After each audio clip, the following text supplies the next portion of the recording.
Hey guys, Steven here, Fanatic Perspective. Embarrassing, disappointing, whatever adjective you want to throw in there. It sucks. We're pissed. We lost to Iowa State 23-21, last second field goal. Congratulations to the Cyclones. Tran, before I get to your thoughts, I do want to give a shout out to our sponsors, people that you can actually count on. Boss's Ranch, our Red River Ranch flavor here. Unlike the Texas Longhorns, they actually deliver a great product on a consistent basis. Look, as a fan, by the way, guys, you can grab it at HEB Cold Produce. Give it a try. As a fan, in all seriousness, man, like knowing what's at stake, knowing, you're trying to, there's certain goals, there's certain expectations that we have for this team, that the team has for themselves, that the coaches have for themselves. And I'm sorry, but I'm going to start here. This team is continuously let down by the staff. It's alarming. The decisions that get made, the things that we can call out in advance and see them happening, the fourth down decision that we see in the first half where you don't have the points you should have had at the end of a game. They always tell us, what do they tell us all the time? Blame the coach, not the player. What are we at this point? Because we ain't going to the Big 12 championship game. No. And all the people are about to start doing the, if this happens, no, we're not. Oh, miss me with that bullshit. Yeah, we're not good enough to play in the Big 12 if Baylor loses out and Iowa State loses to KU. Doesn't look like Baylor's about to lose out. Right. At the time of this recording. It's not going to happen. Yeah. So, it's disappointing because I'm not going to say we're technically a mediocre team, but we're definitely not a good team. So what are we then?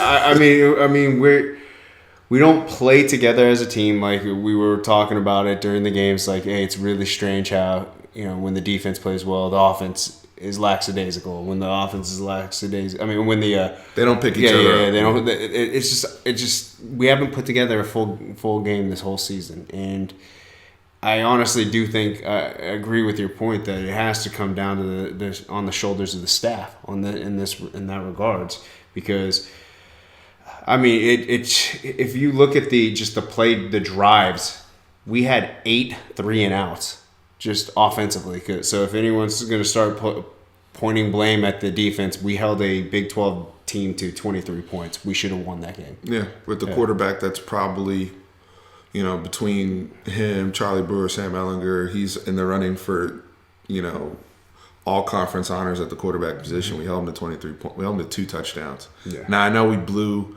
an opportunity to get a sack on the first play of the half where Deshaunte Jones uncovers and we give up a 75-yard touchdown. That's inexcusable.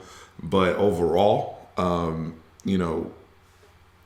also excusing Todd Orlando's customary, we'll let them score on the first drive. Yeah. They held up, they only allowed 3 field goals.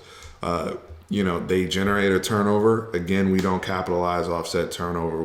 They actually, and this is where I get to the point of I open with embarrassing.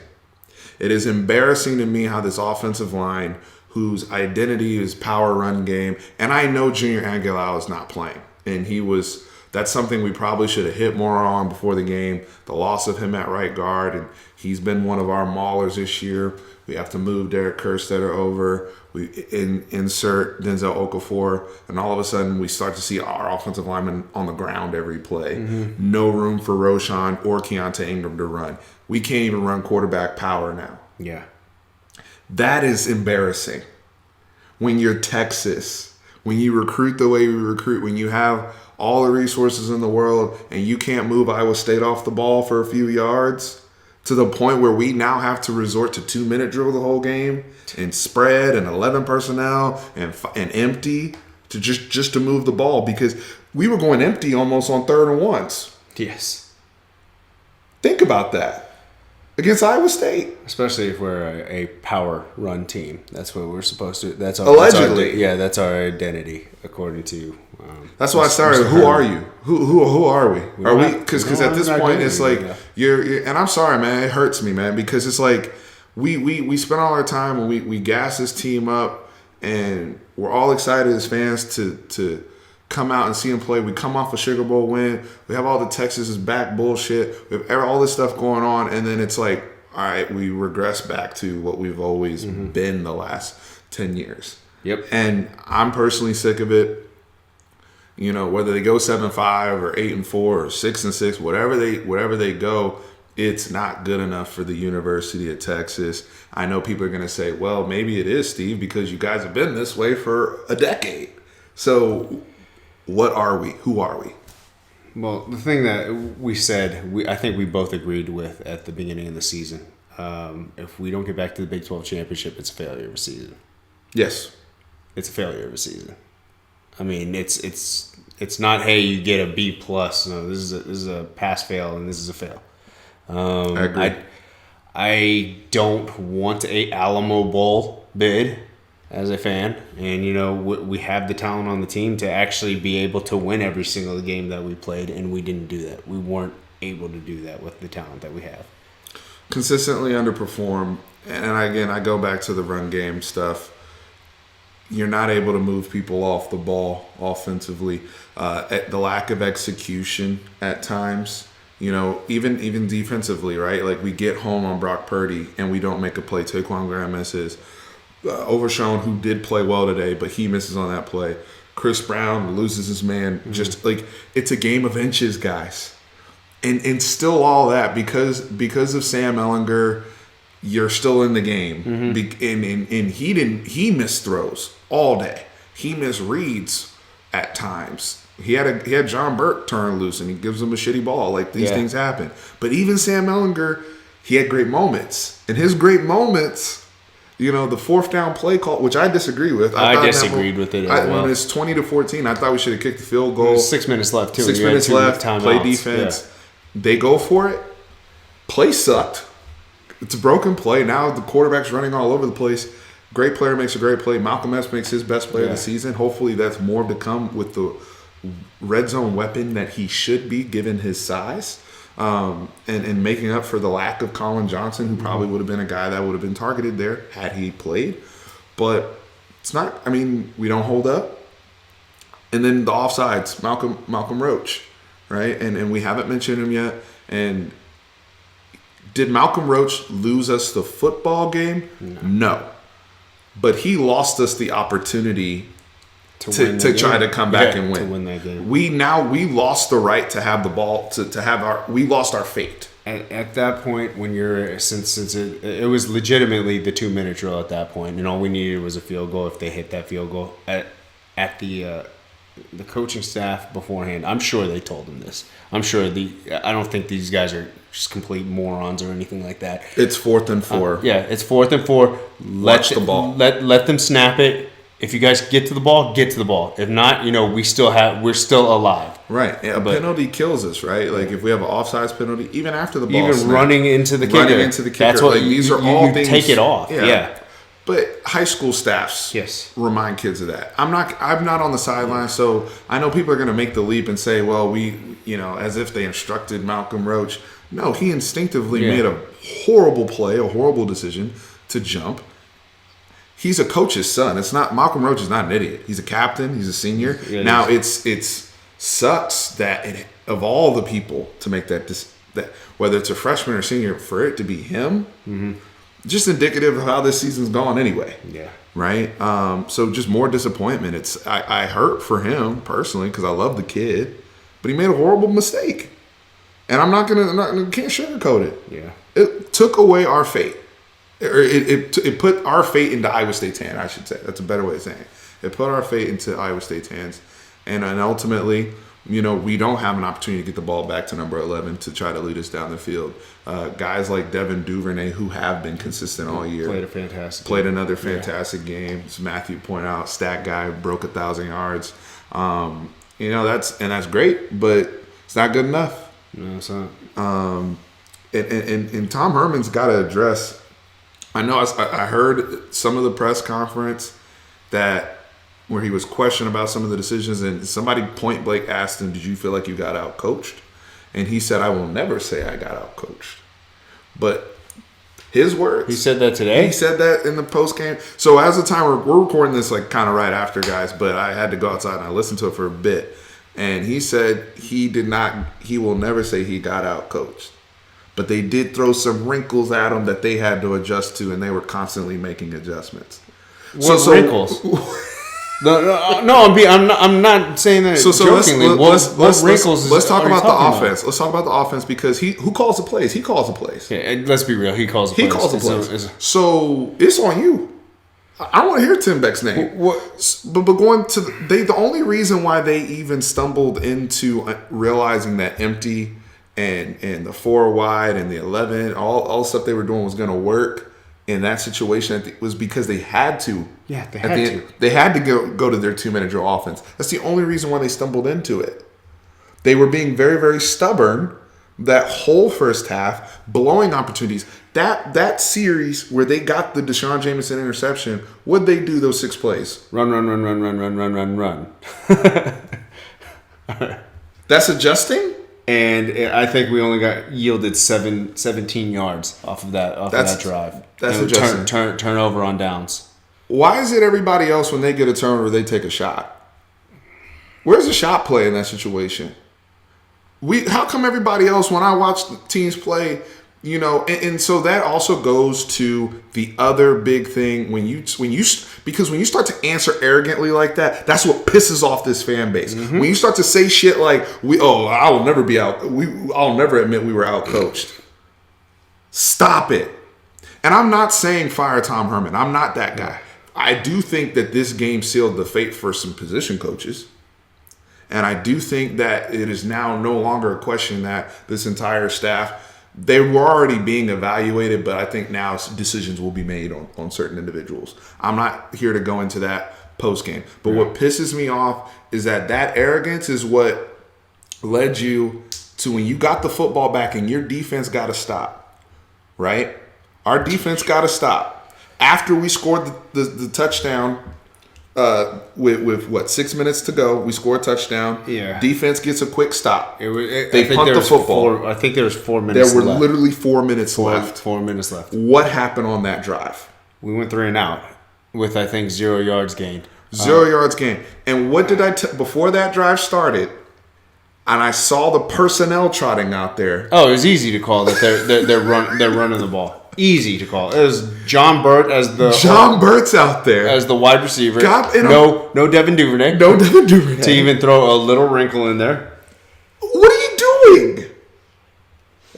The thing about it is, my thought process is all last year he was bragging on the fact that, hey, we ran out the clock the last like 4 straight Several games where we just kneeled the ball. Mm-hmm. You got to get at least one first down. At least one first down, and make them start using their timeouts. And running the ball when you weren't able to run the ball the whole game, that's the stupidest thought process. I could see you running on first down, but you have your wide set out, your full wide. I agree. Yeah. If you run the football and try to empty the box with your personnel, right? Go 4. If you go empty, you want to motion somebody back there, you even want to go empty and go quarterback draw first down just against a lighter box, and then we say get 3 yards or whatever. Yeah. My whole mentality, that's why I like what LSU is doing, man. They don't play football like that. They never shut the offense off. Last week against Alabama, when they got in those situations and they're trying to hold on for the win, every single time they are aggressive. Mm-hmm. They are aggressive. I would have thrown the ball on second down. And you don't have a freshman quarterback back there. Exactly. Yeah. That's the thing that bothers me is that you had the guy who brought you back from what was it, 10 points down? 27. We were down 13 points. We were down 13? Yeah, we were down 13 points. Yeah. And he got so we were down by 2 scores, and he comes back and just. No, I wouldn't say flawless. He was not. But he did enough. But he did enough to get you there, and he even converted on a second and 35. Yeah, Matt Campbell tried to blow it too. That was his probably worst ever decision. So I think it was going to be 3rd and 20 or 3rd and 15, something like that. He accepts the 10-yard penalty, which makes it 2nd and 30. It was 2nd and 35. Apparently, we found out that it was a 15-yard penalty, which I didn't think it was. So then Brennan Eagles gets all but 5 of the yards he gets back 30 yards on the back. crosser. That was a terrible coaching decision by Matt Campbell, which we ended up capitalizing on and scoring. So, again, that's why I said we deserve to lose the football game. Don't get that twisted, because there were some things that Iowa State literally handed over to us. Even the touchdown, or not the touchdown play, but the play where we missed, where Brennan Eagles fell down in the end zone, I thought that was a horrible blitz call by Iowa State. Speaking of the blitz calls, what type of defense was Iowa State running today? 3-3. So how come with their 3-3 they were able, with their 3-down line, they were able to shut all our shit down? How but we can't. So is that scheme? Baylor's running a 3. No, it's not scheme. We get that out of our it works. Texas wasn't the first team to ever use a 3-3-5 defense. All right, so it's been established that it can work. And we also did throw in a lot of 4-man fronts too, as well. Well, we do that, we've done it every week. And I actually think our best defense though was when we were running 3-down linemen and we snuck the guys all up at the line where we hid. Yes, and we pressed the guys. We played press man. Yeah, we did that on 4th and 4. Jalen Green got a PBU. We walk up Joseph Osai. We walked up Overshone. And and there were even times where we walked up Juwan Mitchell and showed a double A gap look.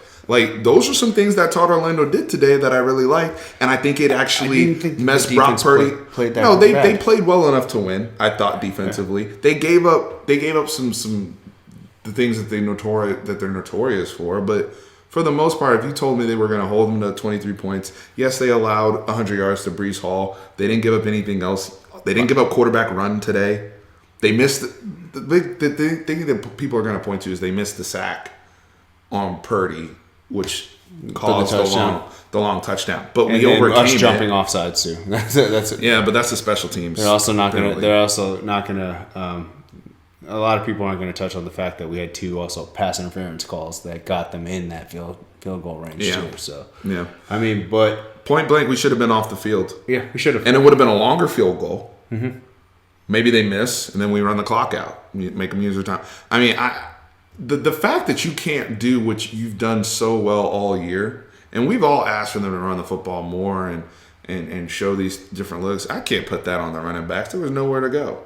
There was a play where Keontae Ingram's cutting back, and Derek Kerstedter's been cut down on the line. The tight end that we miss Cade Brewer. 100%. We miss Andrew Beck from last year. It's now noticeable. Again, that's why it pissed me off when we go to that personnel group at the end of the game. But you want to tell us as fans that we're not being outcoached. But you also said that blame the coach, not the player. And you also said that everybody on the staff is being evaluated. So you're speaking out of both sides of your mouth if you're Tom Herman. And that's disappointing. Again, I am not advocating we fire the coach, but he deserves a lot of criticism for this loss. This loss in particular. He deserves criticism for this disappointing season. Mm-hmm. I still think we can go where we want to go long term. I still think that. But I understand the people that are even more frustrated than I am presently. Thought process. How much more time are you willing as a fan to give him?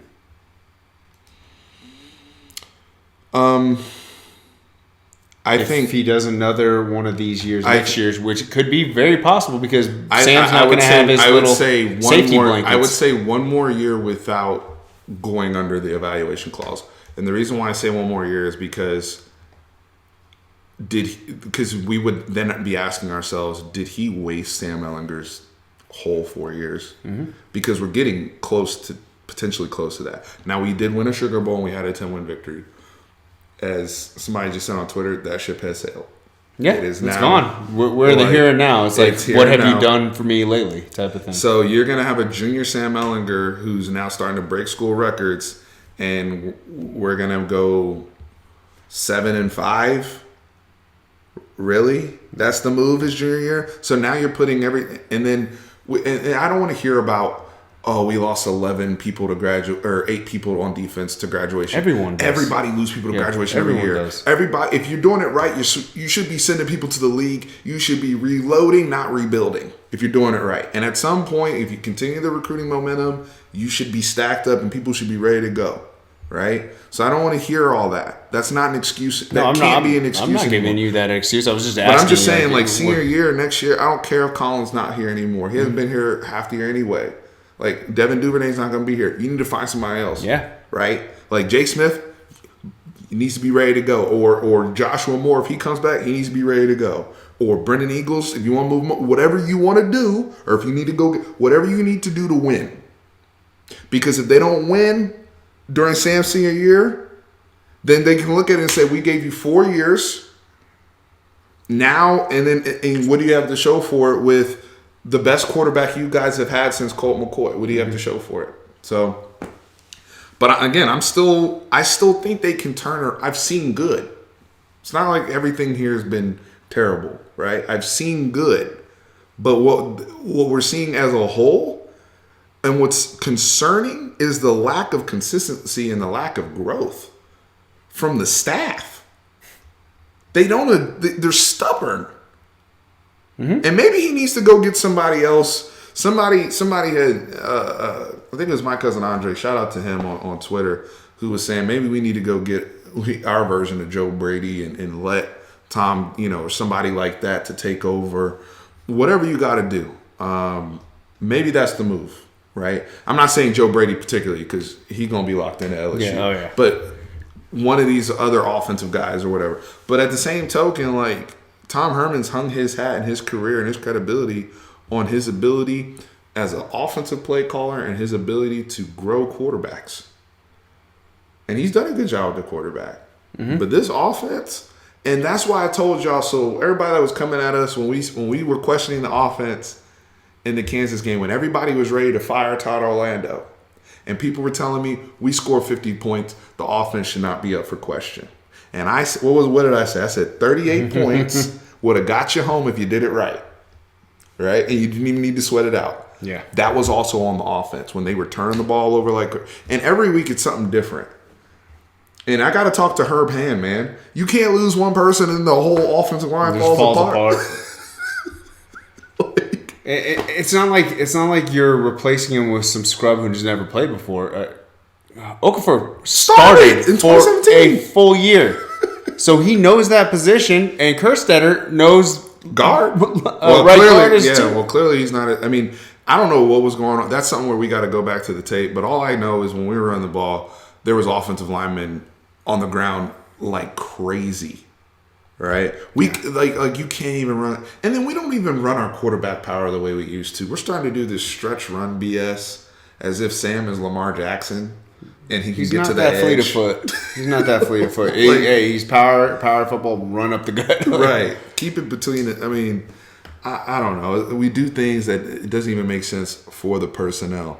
I'm proud of the team for their fight to get back in the game. They did not go apart like they could have. Proud of the defense for tackling and wrapping up. They did a better job. I didn't see as the game went on, they did a better job wrapping up. I didn't see many missed tackles. They did at times. They missed some on the edge.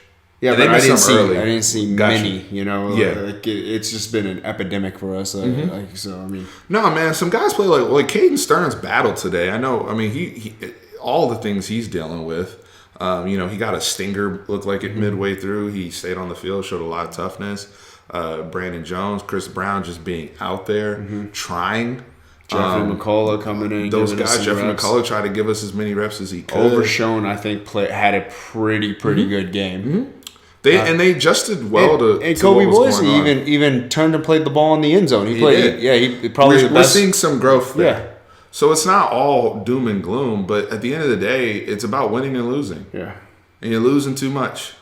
Mm-hmm. And they're losing credibility with everything that they built up last year. They're losing it with the fan base. And look, yeah, I know our fan base, we're not the most fair, rational-minded, but it's this brand, it's this culture, it's everything that people put into this program. And when you're looking around this conference and you're seeing all these coaches do so much more with so much less and developing all their talent, And you're looking at like, why can't we do the same with our guys?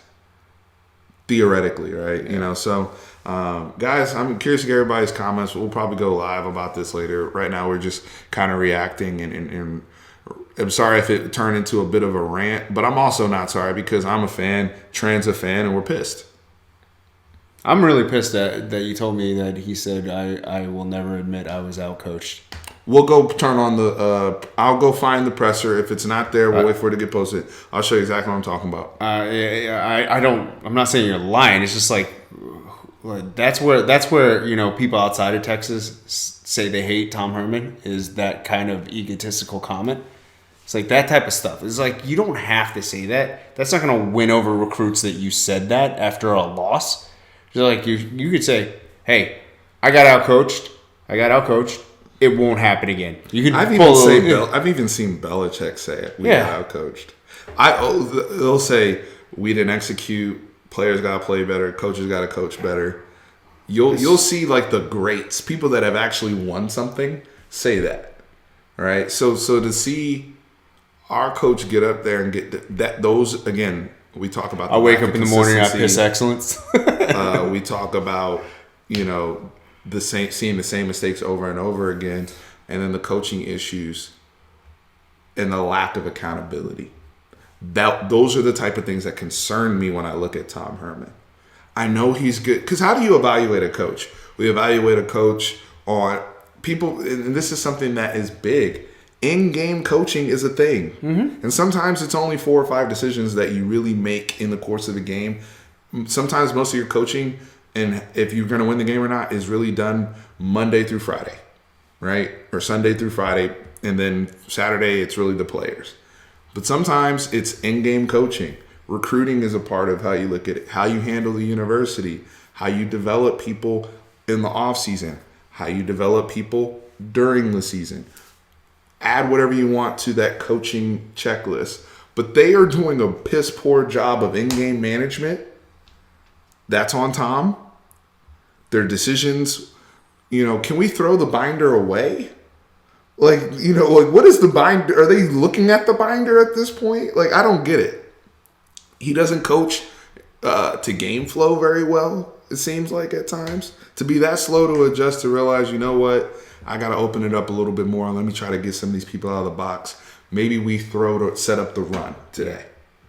Maybe we got to do that. But that's something that's got to click after 2 or 3 possessions. It can't wait 7 possessions to where it's like, all right, there's 2 minutes left in the half. Let's see if we can get points. We're down 10-0. Oh, this is starting to work. You can't stumble into that.